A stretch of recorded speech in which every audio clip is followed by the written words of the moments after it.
She said if you cannot handle my world, go home in front of her influencer friends on a sponsored trip to Maui. So I did. I packed my bag at 4 in the morning and caught the first flight back to San Diego while she was still asleep. That was 6 weeks ago, and I am watching my ex-girlfriend's entire career collapse in real time because of what happened next. My name is Eli. I am 34. Until 2 months ago, I was in a 3-year relationship with Natalie, a travel influencer with 400,000 followers. I am a photographer. For the first year and a half, things felt real. We traveled together, created content, supported each other. It felt like a partnership. Then something shifted. I started feeling less like her boyfriend and more like unpaid staff. She would reshoot the same sunset 12 times until the light hit her face perfectly.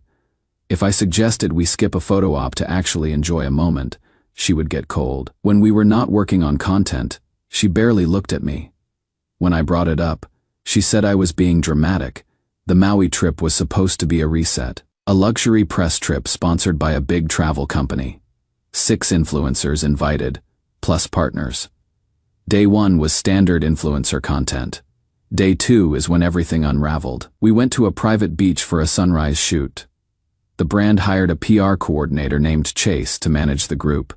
Mid-20s introduces himself with his Instagram handle. As the day went on, he focused more attention on Natalie, complimenting her poses, standing too close. I was sitting under a palm tree around noon, editing the morning footage on my laptop, when I heard Natalie laugh really loud. That specific laugh she does when she wants everyone to know she is having fun. I looked up and saw her and Chase standing by the water. He was holding a bottle of sunscreen. The way he was standing, leaning in close, the way she was tilting her head up at him. Something in my chest tightened. Then she yelled loud enough for the whole group to hear. "Hey Chase, can you help me with this? Eli gets so weird about sunscreen stuff." A few people laughed. I did not react. I just kept looking at my screen, trying to process what just happened, trying to figure out if this was just innocent teasing or something deeper. Then she turned toward me, this smirk on her face like she was testing me, and said even louder, "Babe, if you are jealous, just go home." The group went silent for a second, then someone giggled nervously. Chase kind of grinned and looked away, like he was uncomfortable but also enjoying it. I felt every pair of eyes on the beach turn toward me, waiting to see how I would react, waiting to see if I would make a scene, get angry, prove her point that I was insecure and jealous. I closed my laptop, stood up, grabbed my towel, walked past her without saying anything. She called after me something like, "Oh my God, I am kidding." But her tone had that edge to it, that defensiveness that comes when someone knows they crossed a line but does not want to admit it. I just kept walking back toward the resort. I spent that afternoon sitting alone in the hotel room, staring at the wall.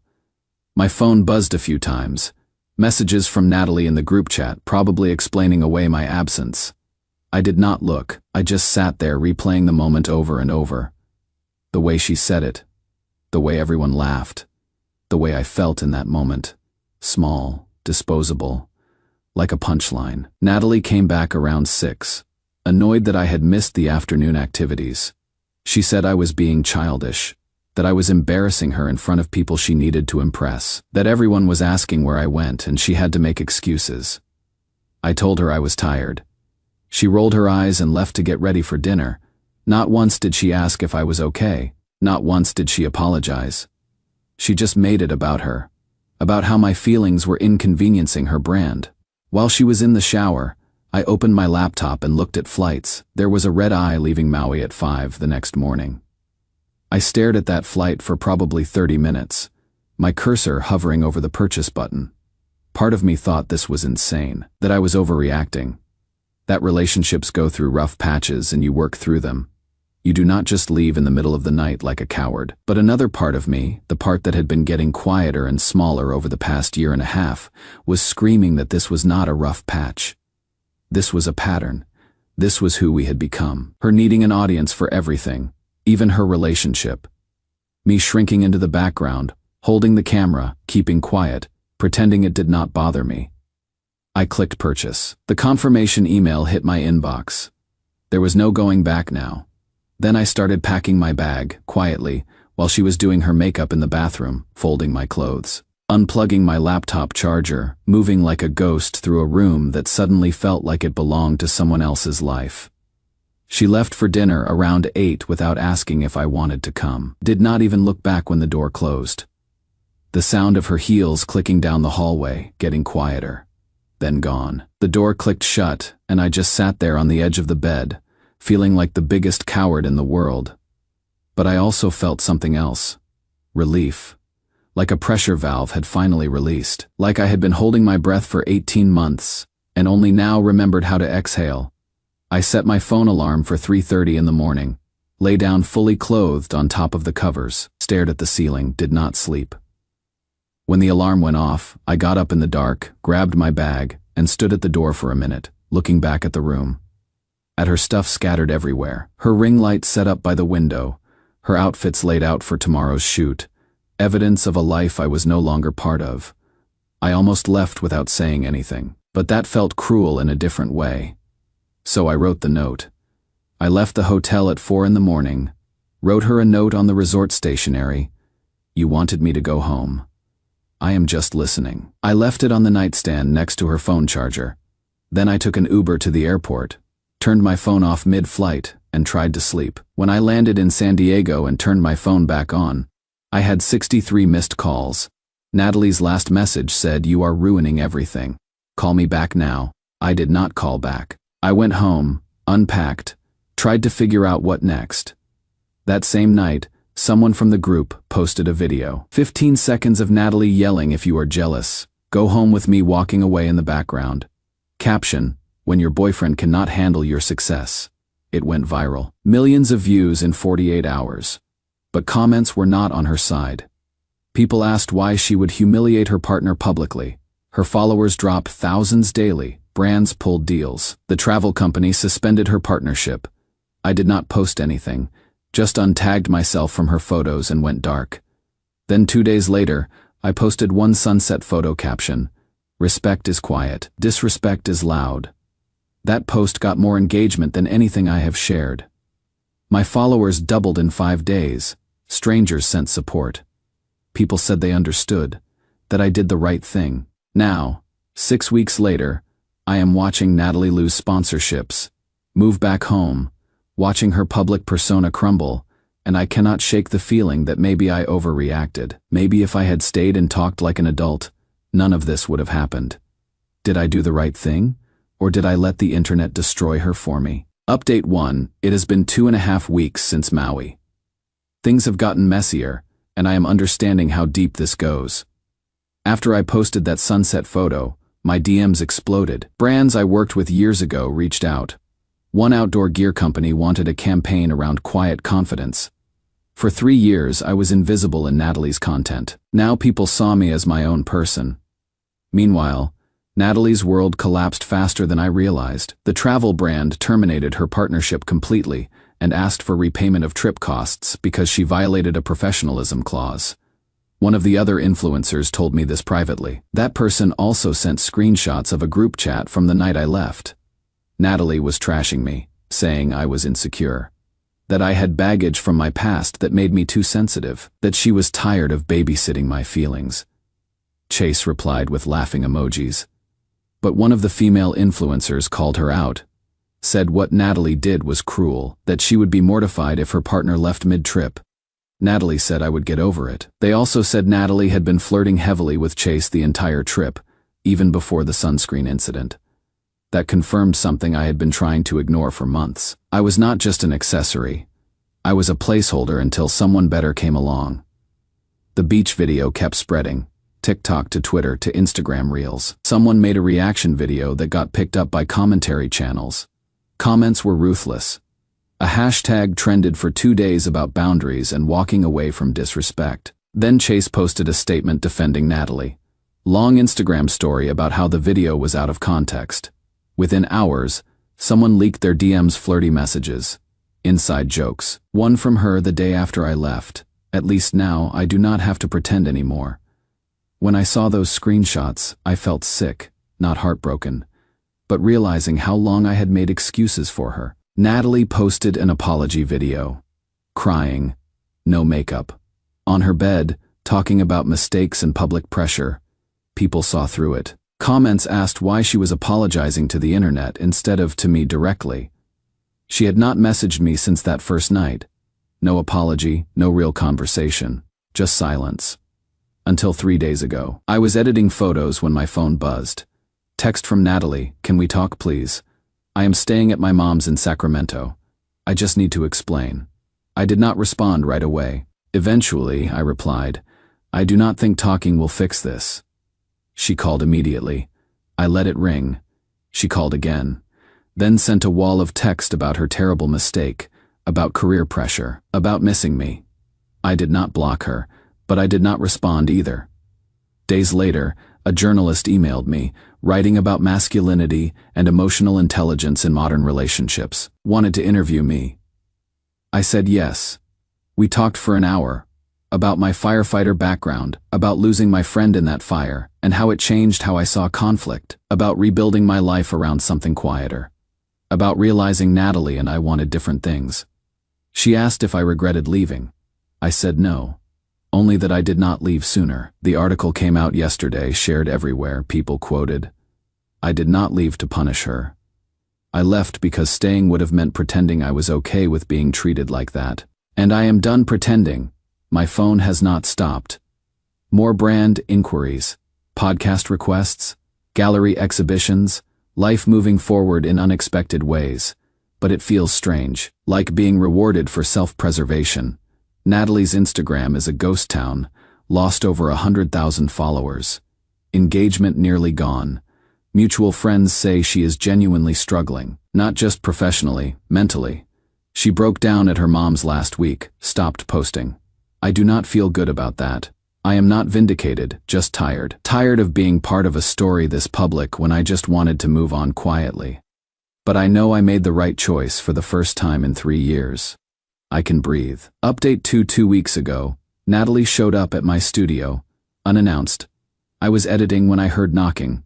When I opened the door, there she was. Nothing like her polished self. No makeup, hair pulled back, dark circles, hoodie and jeans. She looked small. She said, "Please, just give me 10 minutes. I hesitated. Part of me wanted to close the door, but I could not, so I let her in. She sat on the couch, hands shaking, and started talking.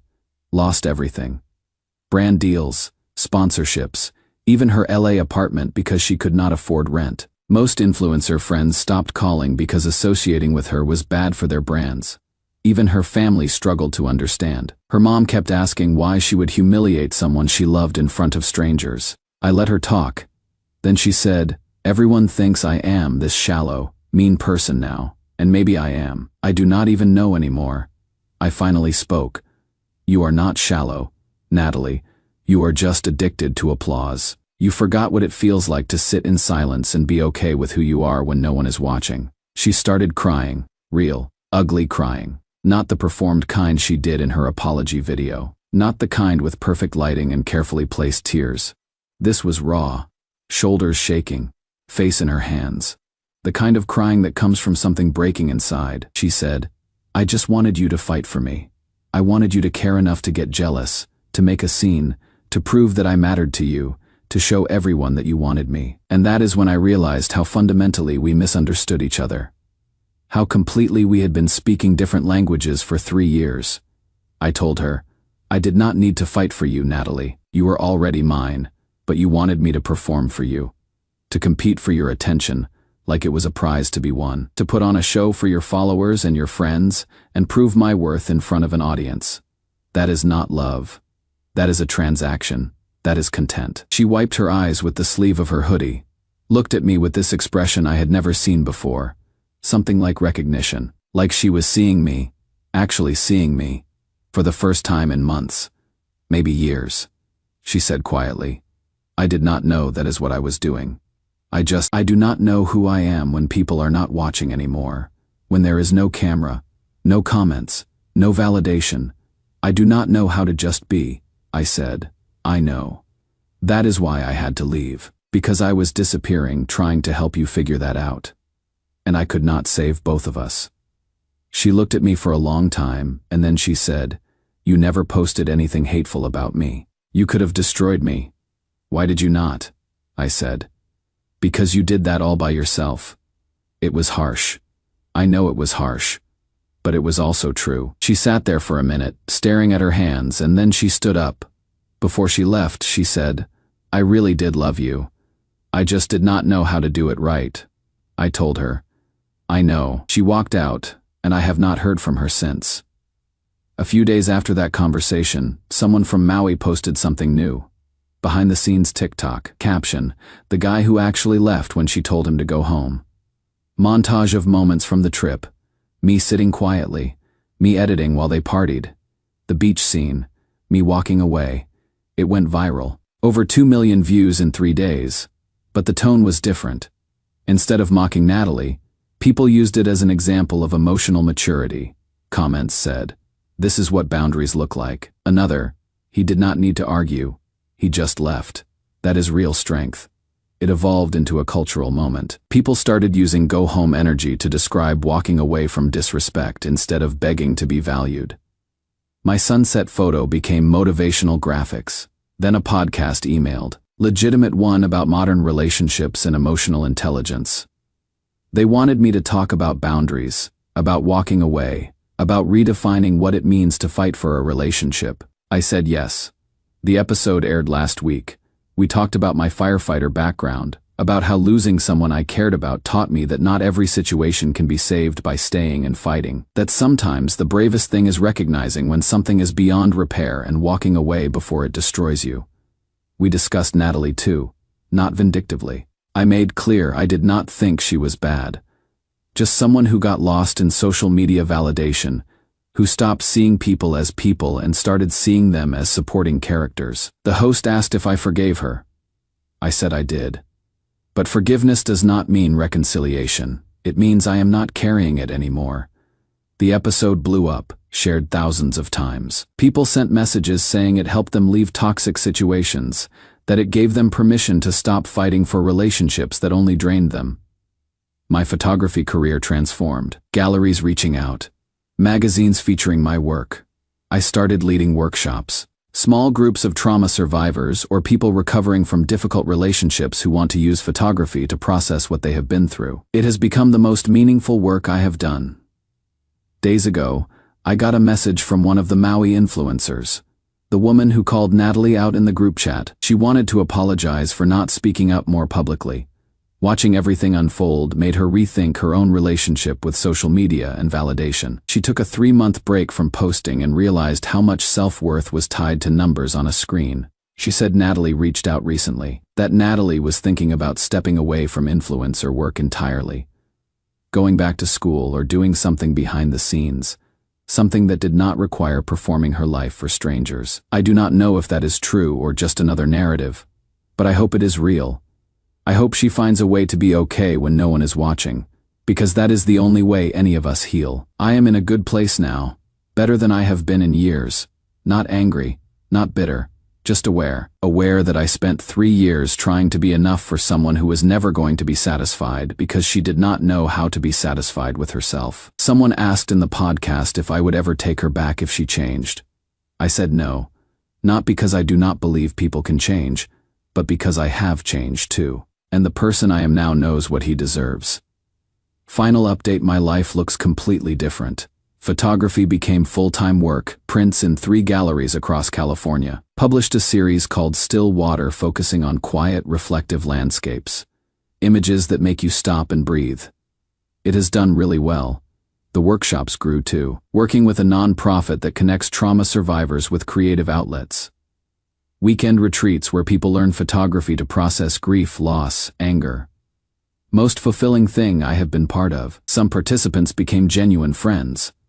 I have not spoken to Natalie in 10 months, but I know where she ended up, and it is not what I expected. She moved back to her hometown, went quiet for 6 or 7 months, then re-emerged doing something completely different.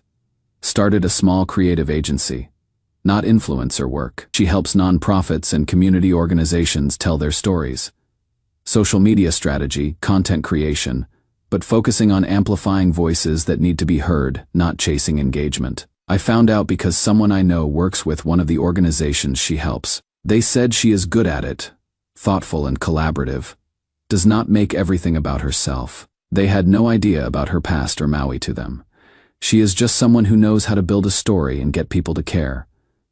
Few weeks ago, I got a message from her. I saw your Still Water series at a gallery in Sacramento.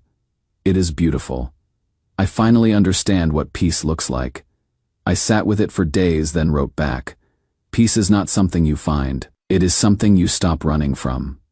She did not reply, but I think she got it. I have been seeing someone new for a few months. Her name is Amy. She is a park ranger. We met when I was shooting at Torrey Pines and she was leading a guided walk.